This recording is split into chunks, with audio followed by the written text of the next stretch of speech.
Valsad city police સ્ટેશનના royal apartment વિસ્તારમાં ગઈ તારીખ 3 મેના રોજ એક ઘરફોડ ચોરીનો બનાવ બન્યો હતો। એ જે બંધ મકાન હતું એની અંદરથી સોના ચાંદીના દાગીના અને રોકડ રકમ મળીને કુલ 10,97,000 રૂપિયાની ઘરફોડ ચોરીનો બનાવ બન્યો હતો। બનાવની ગંભીરતાને ધ્યાને રાખીને SP, DYSP, crime branch PI, SOG PI અને થાણા અધિકારીની તમામ ટીમો આ ગુનાને ડિટેક્ટ કરવા માટે કામે લાગેલી હતી। તમામ વિઝિટેશન કરવામાં આવ્યા હતા।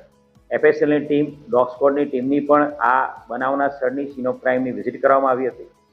આ જે બનાવ બન્યો હતો એમાં ચોક્કસ સીસીટીવી ફૂટેજ આધારે 2 વ્યક્તિ બાઇક પર આવતા દેખાયેલા હતા અને એના આધારે એ દિશામાં વર્કઆઉટ કરવામાં આવ્યું હતું અને એ વર્કઆઉટના આધારે જે ભરૂચ જિલ્લાની ક્રાઇમ બ્રાન્ચની ટીમ છે એ આ ઘરફોડ ચોરીનો ગુનો કરનાર આરોપી જે છે રાહુલ સિલોનાજ મુકનાર એને ત્યાં પકડી પાડવામાં સફળતા મળી છે। આ રાહુલ સિલોનાજ મુકનાર છે એને ટ્રાન્સપોરન્ટ આધારે વલસાડ સિટી પોલીસ સ્ટેશન દ્વારા હાલ ધરપકડ કરવામાં આવી છે।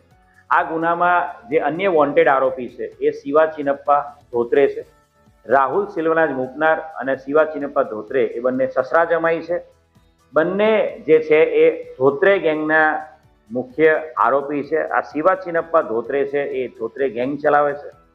આ ધોત્રે ગેંગના જે વ્યક્તિઓ છે આ તમામ ધોત્રે ગેંગના લોકો એ વસઈ મહારાષ્ટ્ર વિસ્તારમાં રહે છે। આ લોકો ઓરિજિનલી કર્ણાટકાના વતની છે, પરંતુ વસઈ વિસ્તાર મહારાષ્ટ્રમાં સ્થાયી થયેલા છે અને વસઈ વિસ્તારમાંથી જ આ લોકો ધોત્રે ગેંગ ઓપરેટ કરી રહ્યા છે।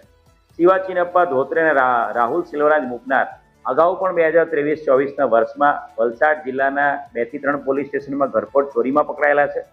રાહુલ સિલોનાજ મુકનાર અને શિવા ચિનપ્પા ધોત્રે બંને વિરુદ્ધમાં 30થી વધુ ઘરફોડ ચોરીના ગુનાઓ મહારાષ્ટ્ર, કર્ણાટકા અને ગુજરાત રાજ્યના વલસાડ અને સુરતમાં દાખલ થયેલા છે અને આ બંને જે આરોપી છે એમાં રાહુલ મુકનાર છે હાલ પકડાઈ ગયો છે અને શિવા ચિનપ્પા ધોત્રે છે એને પકડવા માટે પોલીસ દ્વારા ચક્રો ગતિમાન કરવામાં આવે છે।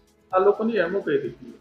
આ જે આરોપીઓ છે ધોત્રે ગેંગ, આ લોકો દિવસ દરમિયાન અને રાત્રિ દરમિયાન બંધ મકાનો ટાર્ગેટ કરતા હોય છે।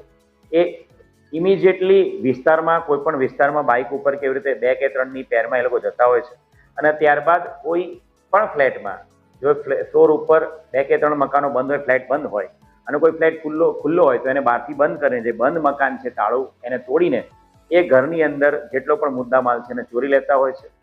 આપણા ત્યાં જે વલસાડ સિટીમાં જે 3 મેના રોજ ઘરફોડ બનાવ બન્યો હતો ફક્ત 3:30 થી 4:45ના 15 મિનિટના ગાળામાં જ એ લોકો ફ્લેટમાં ચોથા માળે ચડીને 8 મિનિટમાં ઘરમાંથી તોડીને એ ચોરી કરીને ભાગી ગયેલા હતા અને